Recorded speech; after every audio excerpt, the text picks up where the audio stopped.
David Bowie. It's David That's what Bowie. it is. It's David Heroes, Bowie. isn't it? It is Heroes. A little bit of Heroes. A little bit of Heroes. British indie.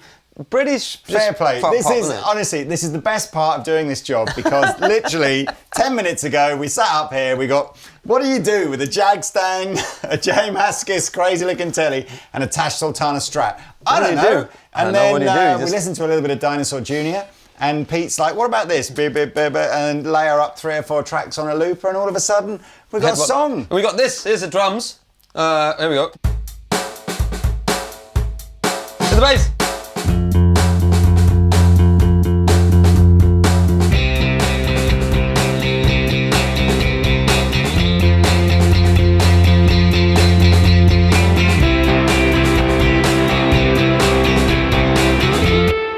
I mean, that's the fun bit about the HeadRush Looperboard, isn't it? Yeah, and this is not a video about the HeadRush Looperboard, no, it's not. but I've got to be honest with you, they've nailed that in a slightly overcomplicated format. But what it can do is phenomenal, and we could not create these loops as quickly if we didn't have a mix of the talent and the technology. Yeah. Anyway, and the patience. Right. Anyway. There is no connection between these 3 guitars, other than the fact that they are all signature models of artists who've chosen to work with Fender. At some point or another. Yes, at some point or other. So we might as well go back to... And do you know what? I couldn't tell... I'm guessing that Kurt Cobain was working with Fender prior to J Mascis, but I could be wrong. I mean, I know Jay's played Jazz Masters for a long time, or offsets and stuff for a long time, but we're going to start with this one. Could have been. Not the first time. Obviously, Fender have done a Jag-Stang reissue. Those of you who, you know, I mean... Kurt Cobain, another, you know, God rest his soul, another pioneer of music and a whole generation of people kind of... a genre of new music and people just getting swept and that's probably, up into the whole thing. From Amazing. my, you know, I was in my... What was I when that album came out? I was probably 19 or something like that when they hit the scene. So it was like, I wouldn't have said at the time maybe, I don't think I became like a grunge... What were you even called if you were a basic like? But they didn't just create this whole new thing, didn't he? Just create that you know with Dave Grohl, didn't they just create it?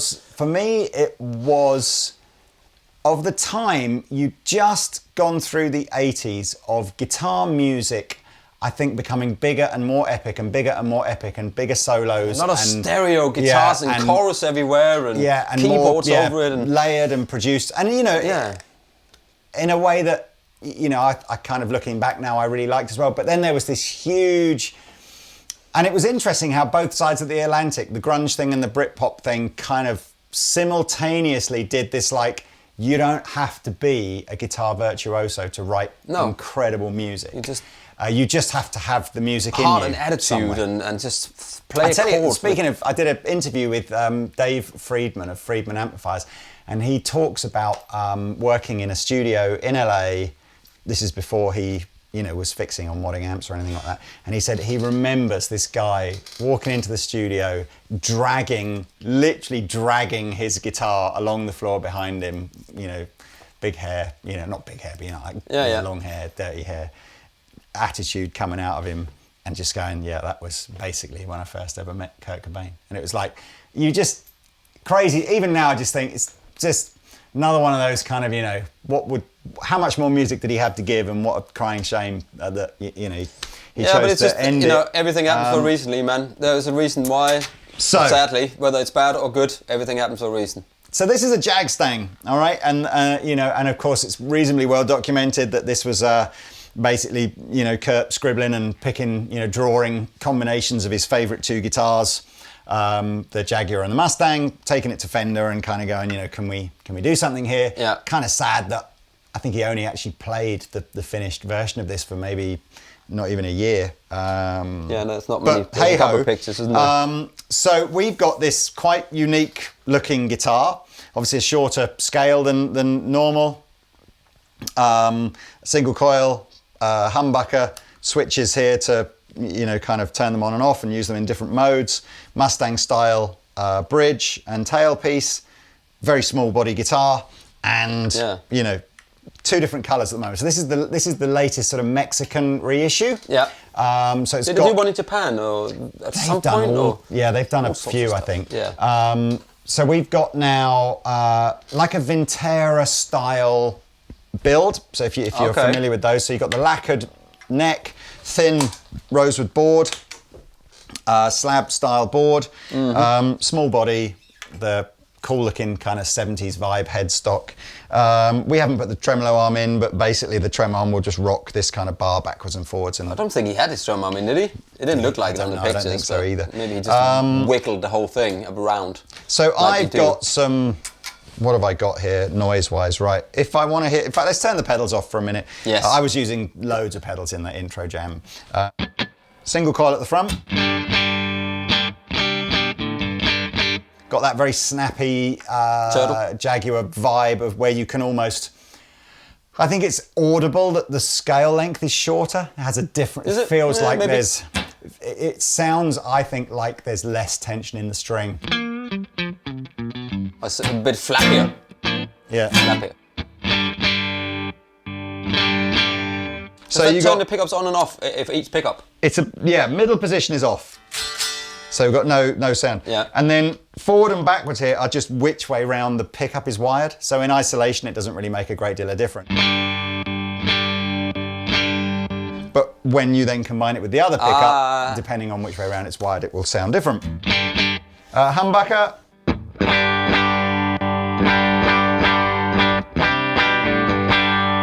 And then sounds combinations good, of the two.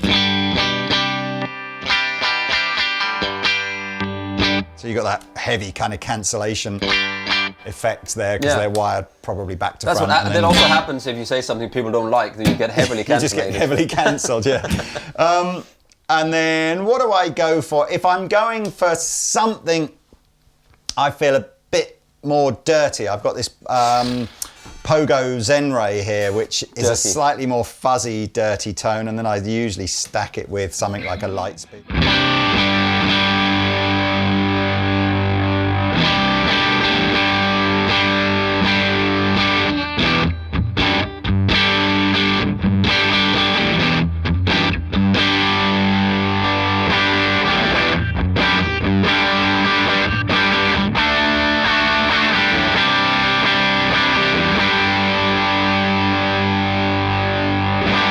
I like it. That's a good sound. It's a great sound. I think I kind of feel like I always wonder whether or not someone like Kurt Cobain would have kicked back at like expensive replicas of the Jag-Stang, and whether or not not that this is necessarily expensive. It's about £1,000, I think. You know, I better look that up, but I think it's about that. Comes in, you know, again, you've got the classic Fiesta red colour and this kind of Sonic blue kind of colour, but.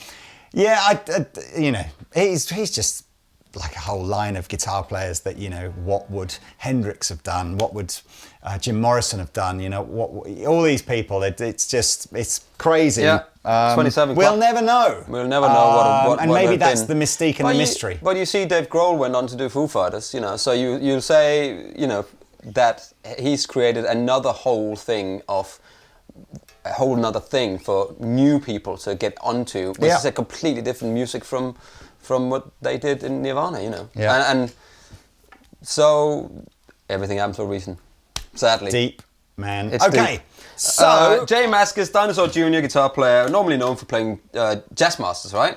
Yeah, and kind of sadly, you can see yourself in there. Yeah, I just want to say sadly, the one of the biggest selling Squier guitars of all time was the J Mascis signature Jazzmaster. Yeah. And, I've never seen one of those, to be honest. It's either late last year or early this year. It's been discontinued. Yeah. But you still, if you want to. So legend has it, or story goes, that whilst if you've into Dinosaur Jr. and J Mascis playing and you've seen him live, you've almost always seen him playing an offset guitar. Yeah. Apparently in the studio, this is a bit like almost Led Zeppelin-y, this one, isn't it? In the studio, it's almost always his, I think it's a 58 Tele, top loader Tele. Okay. And so this is like a road-worn version of that. It's a completely unique colour. That in the Fender range. You know what? I love it. I think this is great. The sparkly with the. You cannot buy that guitar. You cannot get that colour on any other guitar other than that. No. Wow. And I, you know, take us through some tones, but I do think the Chrissy Hines and the J Mascis Road Worn Teles and the Jason Isbell, they are nailing that sort of, you know, that Mexican road. You know, we always say Mexican like it's some sort of substandard-y kind of thing, but I think you know those two factories are only like 50 miles from each other anyway or something. I just think if you play those three guitars, you will play three of the best Telecasters that you'll ever play. For about £1,000, right? 1,100 quid, something like that. Yeah, 11, 12, something like that. But with a bag. Give it a strum, Mr. Pete. Okay, so some tones, Lee. This is a little bit different. You've got his signature set of pickups in here. This is called Rocket Blue Bottle Flake. Bottle Rocket Blue Flake. Bottle Rocket Blue Flake. Wow, what is that? Say, that's this. That's what this old ladies wash their hair with, I think. And then, so you got his signature set. You got position 3 here is the neck. Position 1 is the bridge, and this one is out of phase. Yeah, it's a weird. That's a weird thing. Not like 2 and 4, not how you would normally hear it, like a cancellation, almost a bit like we had on here. But hey, let me show you. Neck position, bridge position, out of phase position. It's almost like a Beatle. It becomes that kind of. It's weird how those alternative kind of guitar players love that kind of. I want to almost call it like a broken Fender sound. Yeah, but it's like, Peter Green had the middle position. Yeah.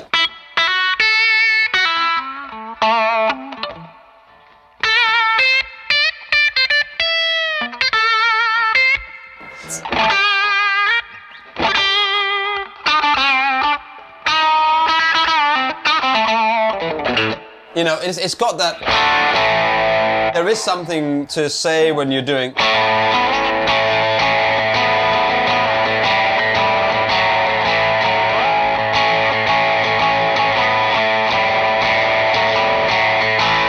When you're doing those kind of ringy.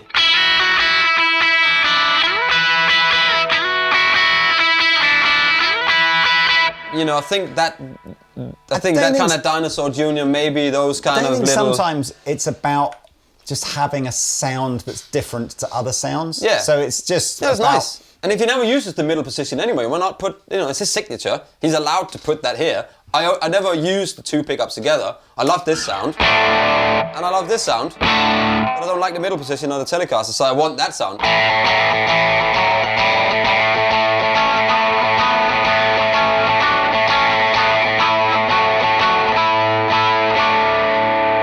I think it's cool. I think it's cool. I think it's cool, especially there's a Dane and a Fat General, so you get, completely clean. It's not so fun. Let's be honest with you. You could correct that. Not correct. You could change that to traditional wiring, like 2 wires background. Any guitar tech do that. But this is not fun. Clean. It sounds like a washing machine. So there's something that tells me it just sounds like. But this one and do the same thing. So here is. Washing machine. I don't know why I said that. Here's 2 pickups kind of working together. Here's 2 pickups cancelling each other. And that's the same thing. That's the difference. Yeah, here's one. And here's the middle. But the Dane and the Fat General.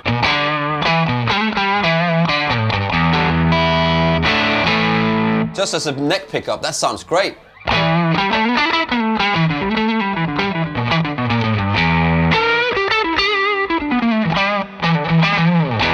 Yeah, I like the neck. It's like really nice and rolled. It's his own sort of profile on it. As all these road worn, every time I play one, I feel like I want to do this to them because because it's satin and it's nitro, right? I know it sounds a bit weird, but when you do this and you get it a bit warm, what happens is you kind of get all of that sort of little bit stickiness off. And now it feels much better. Yeah, feel that? It is the one difference, I think, between custom shop and road worn. Exactly. It just needs a little bit of playing in. Just a little bit, yeah. Look, Brit, so really quick, Brit.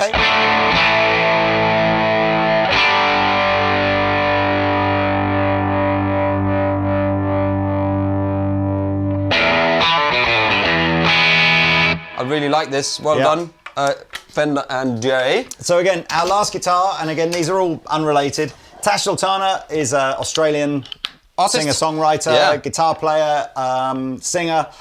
I did an interview with Tash. Again, another Zoom one during Lots of swearing. lockdown. Lots So if of you want to watch it, swearing. it's up there, but lots of swearing. Potty mouth Tash, as we will refer to. This Yeah. guitar is a little bit more straight up Fender. Just got stock Fender pickups on it. Yeah. The colour is unique again to this model. And I think it's Gold just hardware it's, looks great, doesn't it? Matching headstock. Yeah. See-through sort of ready finish.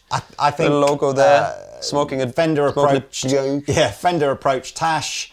Tash, was sort of up and coming artist at the time, and I just think this was, Tash said, It's yeah, great. I would like this, please. Yeah. I wanted to they try it did since we did the interviews. Let's see here.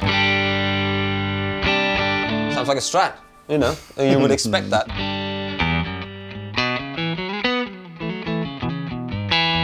It's funny, there's 9s on this, and there's definitely, I think there's 10s on that.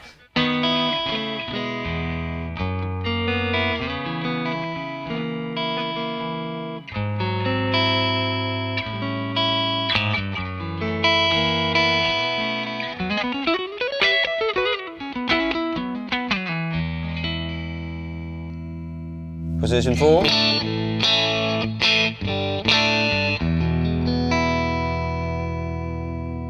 Middle position.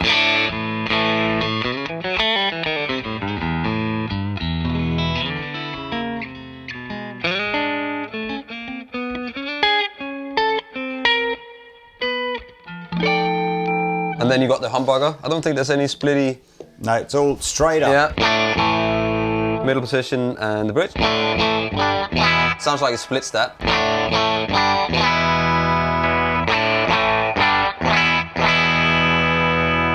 Floating trem, so you. A little bit of Dane.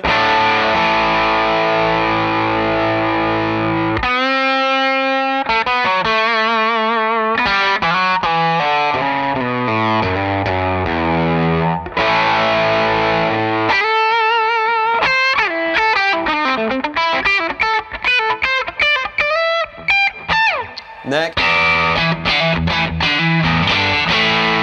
It's a proper Strat sound, isn't it? Right.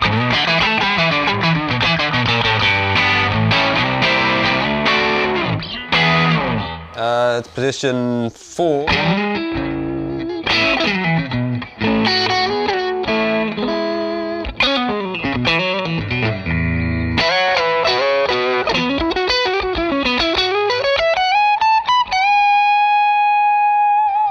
It's funny how Sounds good. matching headstocks are so Marmite, aren't they? Some people don't really like them, but I think a matching headstock looks great. I think it's cool as well. Yeah.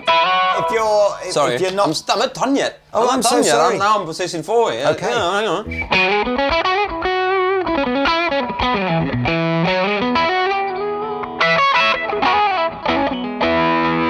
And the humbucker.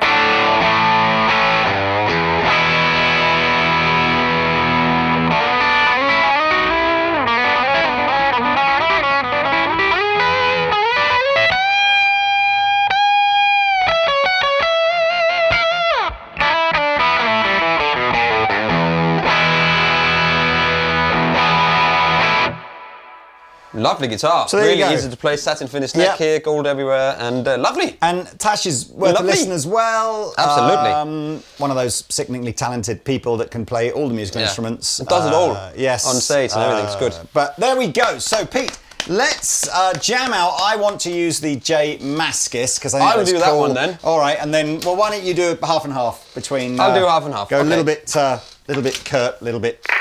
Thank you for watching. Please like Yes, and subscribe. please And we'll do. see you in the next video. There'll be a million other of them. And soon when we hit 1 million subscribers, please, you need to subscribe because we've got something very special in store for you if you get to that point. Goodbye.